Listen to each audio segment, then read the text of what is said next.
What's up, everybody? This is Rucci Take Profit. This is just me going over a trade that I didn't take, but I was going to practice, right? So this is something I seen on Friday, and I thought to myself, like, I knew something happened. And I know we're in a ranging market. This is terrible ass market, terrible conditions. But there are still opportunities. It's just I've been getting cooked all week, and I think it's just because the way that I wanted to trade, things weren't happening at my time, or a lot of things are going on which didn't allow my edge to really play out. But in the midst of that, I was able to find a new way to trade, which I've kind of learned before previously. But I just want to break it down really quick. It's nothing crazy. This may be on YouTube. This might not be on YouTube. It's just content that needs to. It's something I want to remember. So I may upload it for you guys. I may not. But if I do, just know this is a video that I was like just intending to do with some free time that I had. Just, you know, just trying to perfect my craft because the past couple of weeks haven't been the best for me. And it just tells me I got to do some more work. So here we are.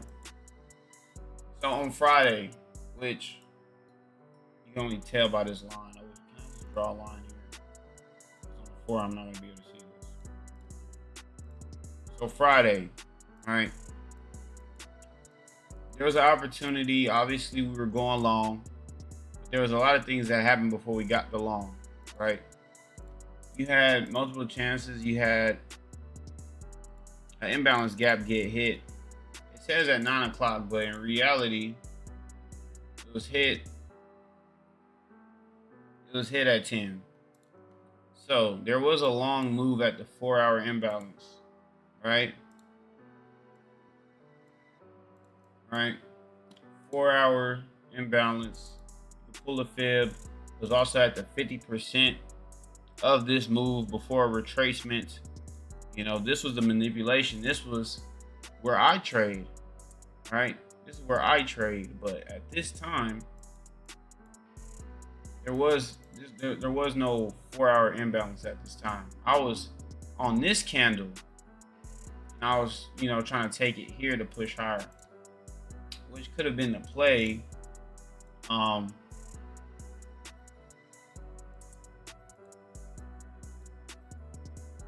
could have been the play. I'm trying to see,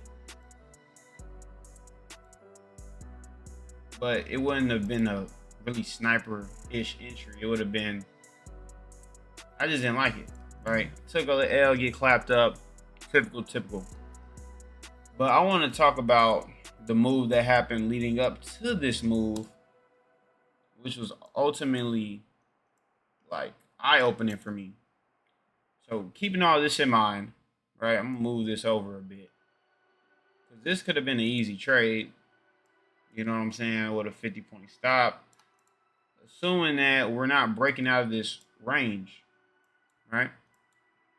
Because we just been ranging this whole week. This whole week was a range week. But let me show y'all the move. So, starting from the 4-hour time frame, right? There's this thing I've started to see, like in ranging markets, inverse fair value gaps and consequent encroachments have been showing up a lot. And on the 4-hour time frame, if we take this fair value gap here on the 4-hour, right, and we take the middle of this fair value gap, this will be consequent encroachments. I'll show you 50% of this range is here. Scale into that 1-hour time frame. So I'm here around the time that I trade. This is 8 o'clock, 9 o'clock, 10 o'clock. These are my hours where I really get entries. So I seen that price rejected the consequent encroachment of the 4-hour time frame. The price started to reject this area heavy. So when we zoom in even more, I see on the 15-minute we have equal lows here.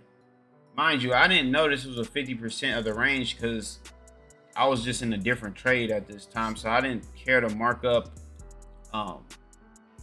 I didn't mark up this 50% because I was already like trading in the midst of all this.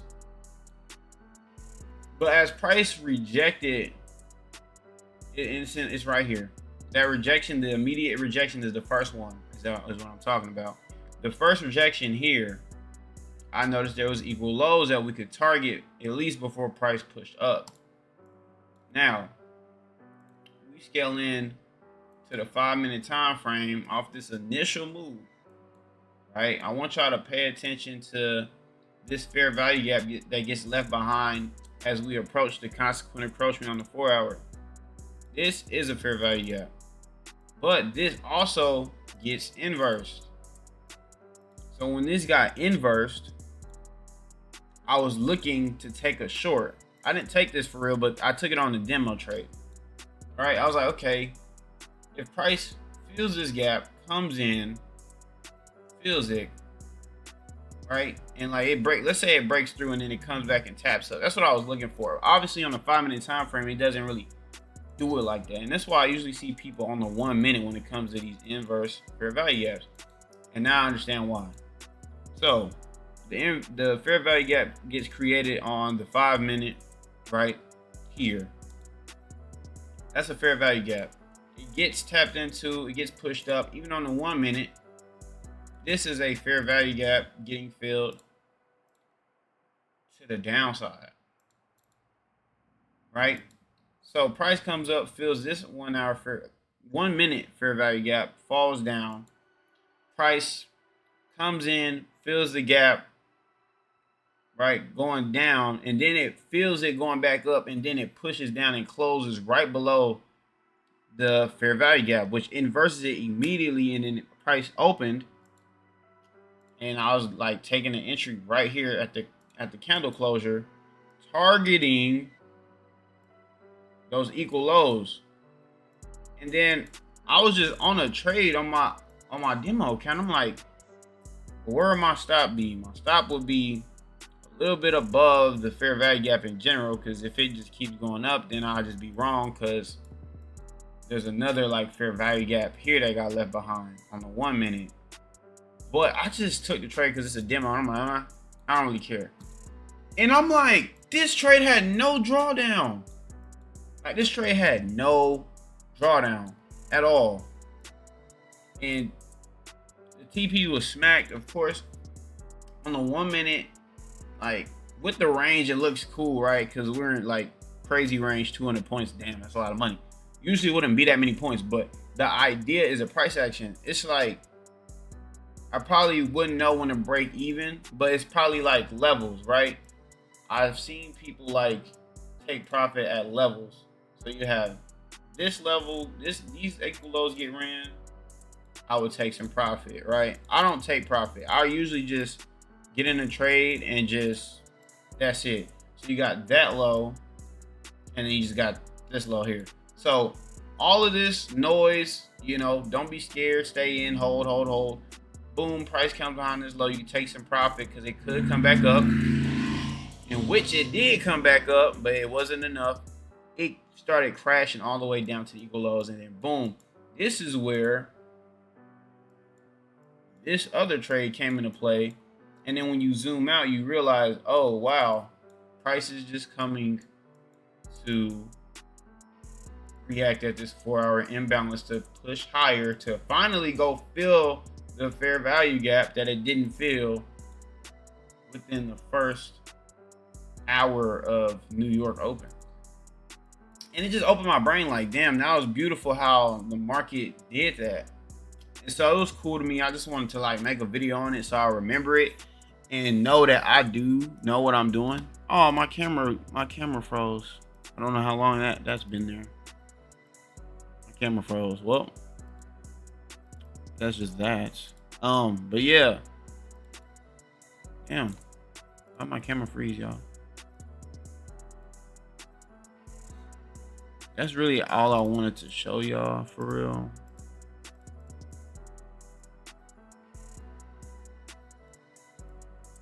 Oh man. I don't know what happened to my camera. It just went bye-bye. But that wasn't the point. My point was just to really show y'all how beautiful price action is, honestly. And even though we're in a shitty, rangy market, I just wanted to get on here and do a little bit of practice. And I just ended up seeing something interesting because I'm like, I would never be like looking for this move coming to the market. I usually just come and look for some simple like rejection of the 1 hour imbalance, rejection of a 4 hour imbalance, a fill of a fair value gap, you know, price reacting at a certain fib level, and then obviously, you know, big figure levels and stuff like that. But yeah, I think that was pretty cool. So I was able to scale in and really see how price was moving off of what happened at the 4 hour consequent encroachment down to seeing where price reacted where there was equal lows, not knowing that the equal lows is actually the 50% range of where price was about to go, pulling the fib from the London low to the high that was created at New York Open at the 50% range to push higher, because this is the complete continuation move here. Like the full retracement, we can see price going all the way up here to break this all-time high. Is this all-time high? Probably not. But break out of the range. You know what I'm saying? Break out of the range. So I see price going bullish. But yeah, this is just how the market moves. And I'm just sitting here like, I'm excited that I learned something new. So I just wanted to share what I've seen off of what I know and what I've been learning, but I don't use. Like I don't use inverse fair value gaps for real. I don't look at the 1 minute time frame. I don't look at the 5 minute time frame. But on NQ, it looks beautiful. You know, I wouldn't do it on US 30, but on NQ is beautiful. And I'm pretty sure there was an SMT somewhere on ES. It could have been an SMT in there. But who knows? I mean, if we go to the 4 hour consequent encroachment area I was talking about, let's see, is there some sort of SMT here? I don't know. I'm just interested now because what? That was crazy. He had the consequent encroachment.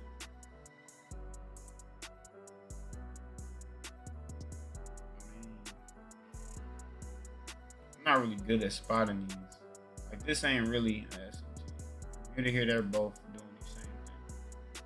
But it's probably one placed before. Like I know in somewhere in here there was SMT placed to go lower. It's just cool to me, man. Honestly, like even on ES, I'm seeing like okay, there's a fair value gap here. All right, this big old gap push. Price literally came in, disrespected you, fuck you, and then came back into it. Inverse. You know what I'm saying? Like, boom. You didn't have to get it right here. But like you could target some equal lows somewhere. Where we at? Where we at? Boss. Oh, here we are. You target some equal lows somewhere, like right here. Like, you know what I'm saying? So you go, you know, zoom back in. You know what I'm saying? Got your entry. Take your. And that would have smacked you in like what? We zoom out. TP hit in like 30 minutes. So I don't know. I'm just on here doing my homework. I might upload this. I may not. But we'll just call this Rucci workshop. You feel me? Where I'm just really on the charts, learning over the weekend, trying to enhance my skills. But I hope that breakdown makes sense.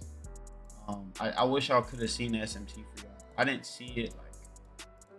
Like my eyes are still training to see all these candles put together like this. And in the midst of me talking, I'm gonna try to see if I see it. You know, if not, cool. Everything looks pretty cordial here. Everything looks pretty cordial here.